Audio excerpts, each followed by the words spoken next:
So you're fired for incompetence. The words hung in the conference room air like a toxic cloud.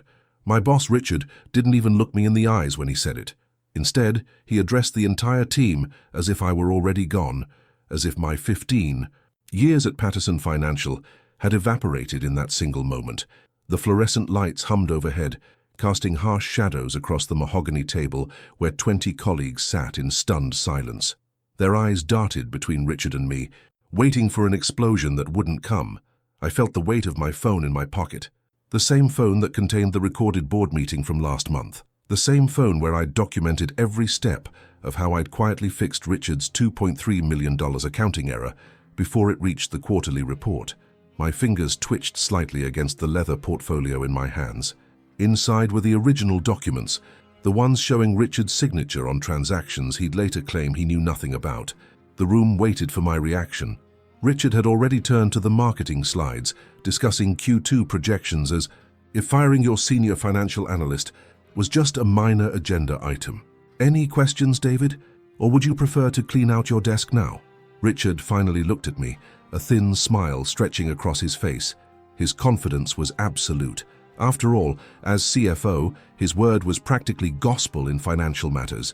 Closed my portfolio with a soft click that somehow silenced the entire room. No questions. My voice came out steady, almost serene. I wasn't acting. In that moment, a peculiar calm had settled over me. I stood up, straightened my tie, and nodded once to the team, people I'd mentored, collaborated with, celebrated birthdays alongside for over a decade. It's been a pleasure working with you. All, I said simply. Richard's eyebrows twitched, the only indication that my composure had unsettled him. He'd expected tears, pleading, or rage. Strategic minds like his always prepare for the obvious counterattacks, but I wasn't launching a counterattack. Not yet. I walked out, my footsteps echoing on the marble floor of the hallway. Security was already waiting. Richard's final attempt at humiliation, as if I might steal staplers or company secrets on my way out. I smiled at the young security guard. I just need 15 minutes to gather my personal items, Jake. He nodded, relieved I wasn't making his job difficult. In my office, I didn't rush. I methodically emptied my desk drawers into a cardboard box. Family photos. The industry award from last year.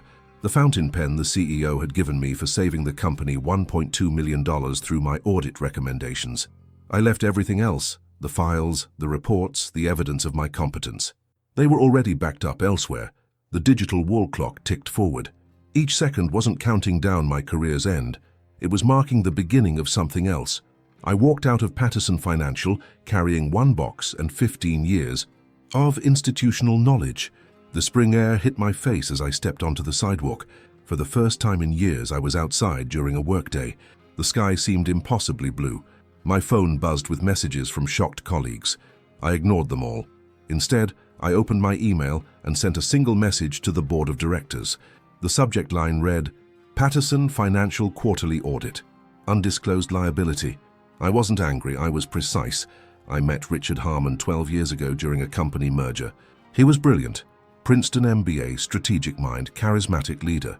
I respected him immediately. When he handpicked me for his financial team, I felt honored. David has an eye for details others miss, he told the CEO during my performance review. He's the safety net we need. We worked well together for years. I caught the minute errors, streamlined processes, built financial models that forecasted with uncanny accuracy. Richard took the spotlight in boardrooms, but always acknowledged my contributions in private. We're building something extraordinary here, he'd say, looking out his corner office window at the Manhattan skyline. I believed him. The first sign came 5 years in, a discrepancy in a major client account, $50,000 unaccounted for. When I brought it to Richard, he dismissed it. Rounding error. The clients already approved the reports, but it wasn't a rounding error. It was a deliberate misallocation that made his department's performance look better than it was. I corrected it quietly and said nothing. More patterns emerged. Richard's division always outperformed projections, sometimes by razor-thin margins. That kept him in bonus territory. Transactions would be dated strategically, sometimes falling just before or after quarter-end reporting. Meanwhile, my own role expanded. I married Eleanor, an environmental lawyer with a fierce ethical compass. We bought a house in Connecticut, had twins. Sophie and Adam. Richard was at our housewarming, bringing an expensive bottle of scotch and investment advice. "You're too conservative with your portfolio, David," he said, swirling the amber liquid in his glass. "Sometimes you need to take strategic risks." I smiled but didn't change my investment approach. That same conservative instinct made me start keeping records of every financial anomaly I spotted in Richard's work. The company grew. Richard rose to CFO. I remained his trusted lieutenant, the detail man, the fixer. But our conversations changed, became shorter, more transactional. The atmosphere in the office shifted too. New hires came in with MBAs and aggressive attitudes. Results mattered more than methods. Richard started mentioning legacy employees in meetings, never looking at me, but the implication was clear. We need fresh perspectives, people unencumbered by how things used to be done, he'd say to the executive team. The company was changing, and perhaps I was meant to be left behind. Elena noticed my growing unease. "You're checking your work email at 2 a.m. again," she said one night, finding me at the kitchen table with spreadsheets open. "Something doesn't add up in the Asia-Pacific numbers," I told her. She sat beside me, pushing the laptop closed. "Is it the numbers that don't add up, or Richard?" Her perception startled me. I hadn't voiced my concerns about Richard even to her. "Both," I finally admitted. "Then document everything," she said simply. "Not for revenge, for protection." The next day, I opened a secure cloud account and began uploading evidence. Not just of errors, but of my corrections. Emails, reports, timestamps of changes made. I wasn't plotting against Richard. I was securing my professional reputation against what felt increasingly inevitable. 3 months later, I discovered the $2.3 million mistake. Richard had approved an overseas acquisition without proper due diligence. The target company had undisclosed liabilities that now belonged to us. It was the kind of error that could affect stock prices, trigger investor lawsuits, even lead to regulatory investigation. I spent 4 weekends straight untangling the mess, restructuring the debt, negotiating with the overseas entities. I did it all under Richard's authority, but without his knowledge of the details. "You've saved us," the CEO told Richard at the board meeting, unaware that it was Richard who had nearly sunk us. Richard accepted the praise with practiced humility. "I have a good team." That night I made a copy of the board meeting recording, not out of malice, but because some quiet voice told me I might need it someday. 1 month later, I was called incompetent in front of my entire team. 1 month after, saving the company from Richard's mistake, I walked out carrying a cardboard box. But I wasn't walking away. I was simply changing position on the board. The metal key felt cold against my palm as I unlocked the lakeside cabin. Eleanor's family had owned it for generations, but we rarely visited outside summer. Now, it would be my war room. The wooden door creaked open, revealing dust-covered furniture and the lingering scent of pine. This remote sanctuary, 3 hours from the city and blissfully without reliable cell service, was perfect. I unloaded my car methodically. Laptop, external hard drives, printer, 3 boxes of financial documents spanning 5 years. Organizing. A corporate takedown required the same meticulous attention I'd given to quarterly audits. As I wiped down the oak dining table, my phone buzzed with messages from former colleagues. "This is insane, David. Everyone knows your work is impeccable. Richard's telling people you made errors in the Singapore account. HR is already interviewing your replacement." I set the phone aside. Emotional responses would only cloud my judgment. Instead, I opened my laptop and created a file structure as ordered as my thoughts. Financial evidence, communications, legal strategy, board contacts. The cabin's ancient heating system ticked and groaned as it pushed back against the early spring chill. I worked through the night, fueled by black coffee and purposeful calm. First, I analyzed the recording from the board meeting. Richard's voice came through clearly. The restructuring of the Malaysian subsidiary was my initiative. I identified the liability risk early and implemented containment measures. A blatant lie. My spreadsheets told the true story. His initial approval of the disastrous acquisition, my discovery of the hidden liabilities, the 121 hours I spent crafting the rescue plan. By morning, I had compiled a comprehensive timeline. The thin gray light filtered through pine trees as I made my first call.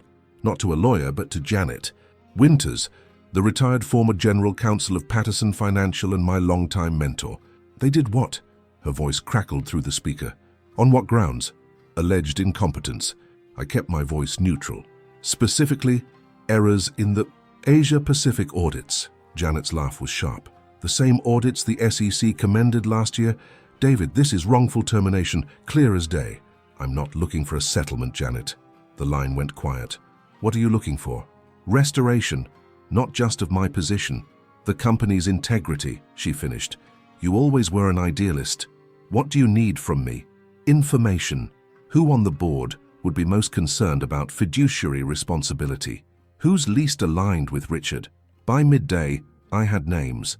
By evening, I had direct contact information for 3 board members, the audit committee chair, the independent director with a background in regulatory compliance, and the founder's daughter, who'd always viewed Richard with skepticism. Drafted 3 different emails, each tailored to the recipient's specific concerns. Not accusations, but questions, concerns, observations about patterns in financial reporting that might warrant a closer look. I paused before sending them. Once launched, this could not be recalled. Was I acting from wounded pride? The steady tick of the grandfather clock in the corner seemed to ask the question with each passing second. No, this wasn't about my job. It was about a company where I'd invested 15 years of my life, where 300 families depended on ethical leadership for their livelihoods. My finger hovered over the send button when my phone rang. Elena. The twins are asking when you'll be home, she said without preamble. Tomorrow, I promised. I just need to finish something. Are you sure about this path, David? Her voice carried no judgment, only concern. If I don't correct this now, someone else will pay the price later. Then do it right, she said simply. Do it so you can look Sophie and Adam in the eyes and tell them exactly why you did it. After we hung up, I revised my emails. Removed any hint of personal grievance. Focused entirely on the integrity of the financial reporting. Attached only the most irrefutable evidence. Then I scheduled them to send automatically in 3 days. Next, I contacted Marcus Chen, a forensic accountant, who'd consulted for us during a complex merger 2 years earlier. I needed an independent verification of my findings. I can give you 48 hours next week, he said after I explained the situation. But David, if what you're describing is accurate, this goes beyond termination issues. This is potentially securities fraud. I know, I replied. That's why I need someone of your caliber to verify before I proceed further. The last call was to Sofia Rodriguez, a junior analyst on my former team, not to recruit her as an informant, but to warn her. Sophia, the Singapore portfolio reconciliation that's due next week. Check the Forex calculations personally. Don't rely on the template. Why? She asked, confusion evident. Just thoroughness, I said, not wanting to burden her with knowledge that might put her own position at risk. It's a complex portfolio. As night fell over the lake, I stood on the cabin's porch. The water reflected the emerging stars, duplicating their light. Evidence and counter-evidence. Truth hidden in plain sight. I wasn't collecting ammunition for a battle. I was assembling the pieces of a puzzle that, once complete, would speak for itself. My phone chimed with an alert.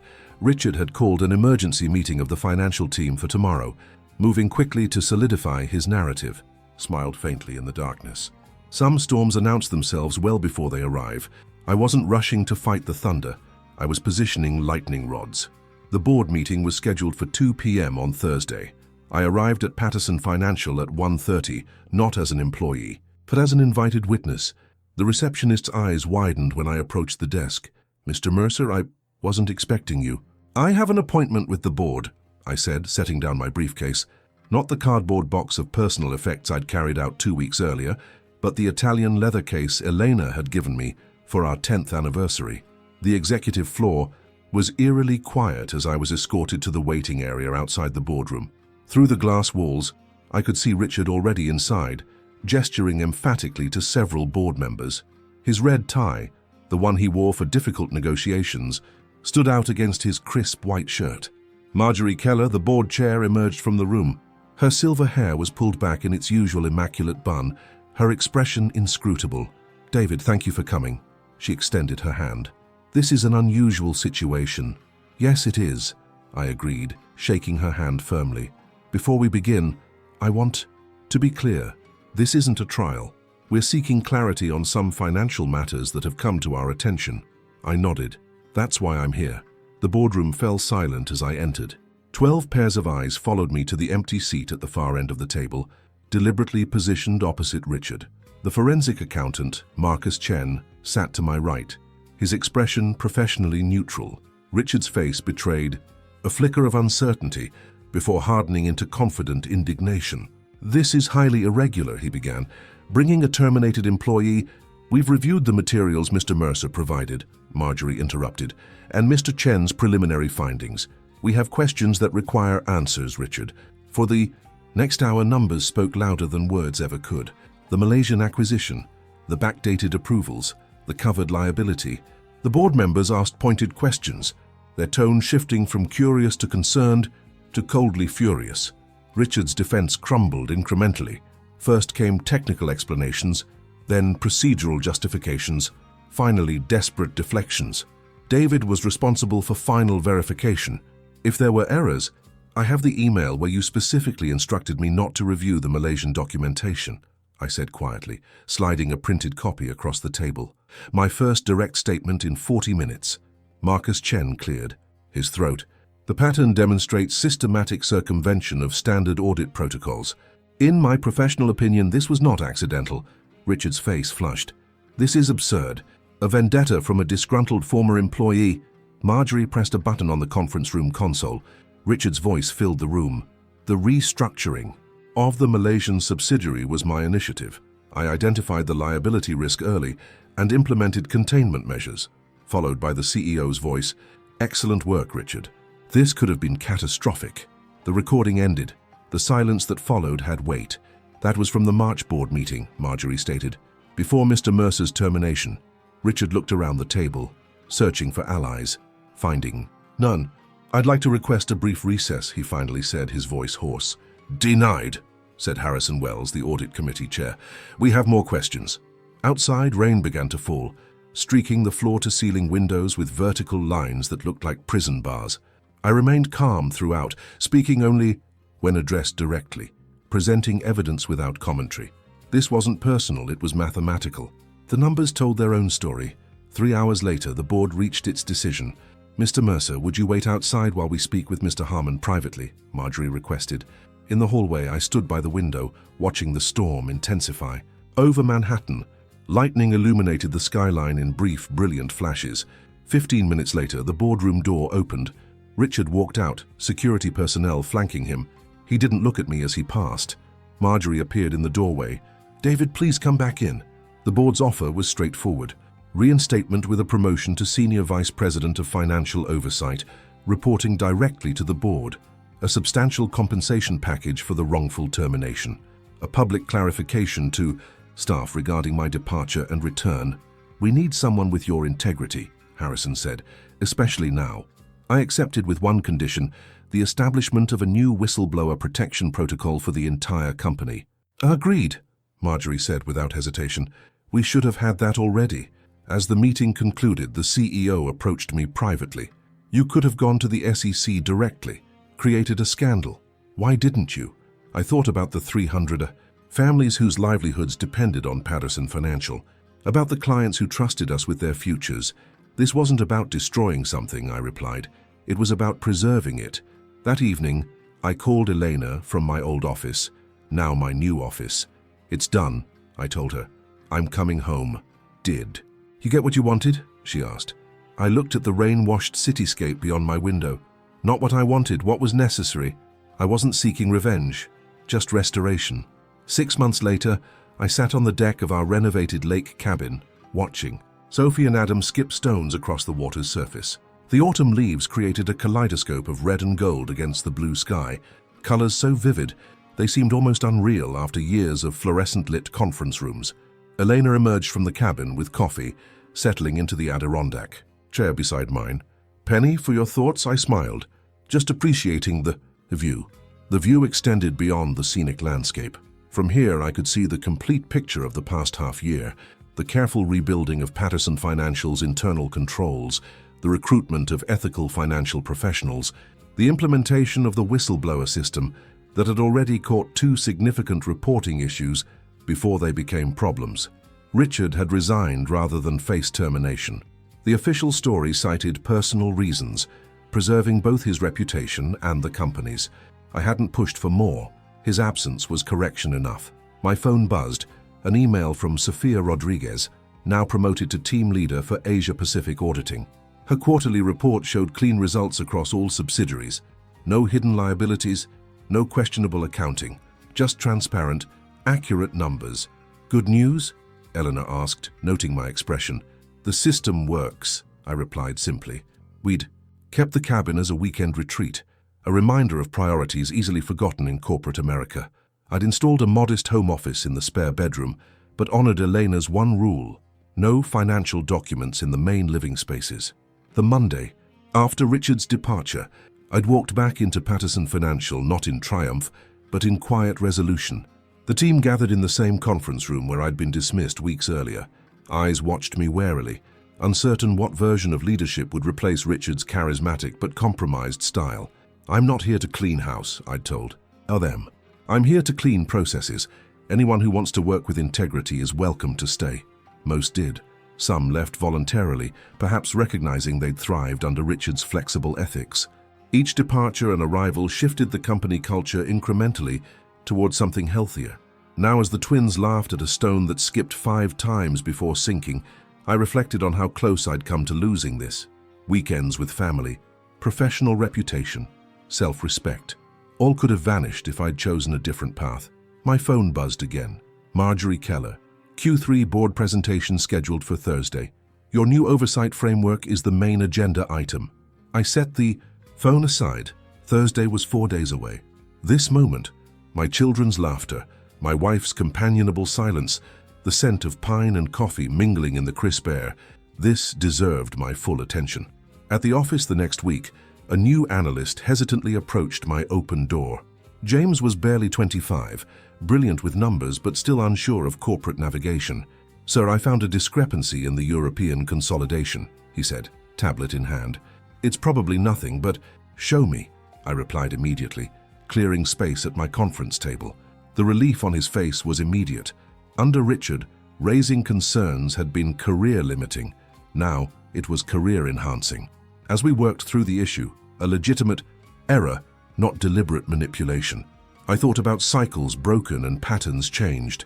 Later that month, I was asked to speak to the incoming class of financial analysts during their orientation. Standing before 20 eager faces, I shared not a story of corporate warfare, but of corporate responsibility. The numbers you'll work with aren't just digits on a screen, I told them. They represent people's investments, retirement funds, college savings. Behind every spreadsheet cell is someone's future. Remember that when accuracy seems tedious or when shortcuts appear tempting. One young woman raised her hand. We heard there was some trouble in the financial department earlier this year. Can you tell us what really happened? The room grew quiet. Everyone had heard rumors. What happened, I said carefully, was a course correction. Systems failed. Then they were repaired. The important thing isn't what went wrong, but what we built from that experience. That evening, as I packed up to head home, I found a small envelope on my desk. Inside was a handwritten note from the CEO. The board approved your whistleblower program expansion company-wide. You've changed more than spreadsheets here. I tucked the note into my briefcase and turned off the office lights. Some victories, unmarked by applause or announcements. Some are measured only in silent corrections, in paths not taken, in futures preserved. I wasn't the only one they tried to silence through intimidation and false accusations, but I was the one who understood. That true power isn't in making noise. It's in knowing precisely when to break the silence.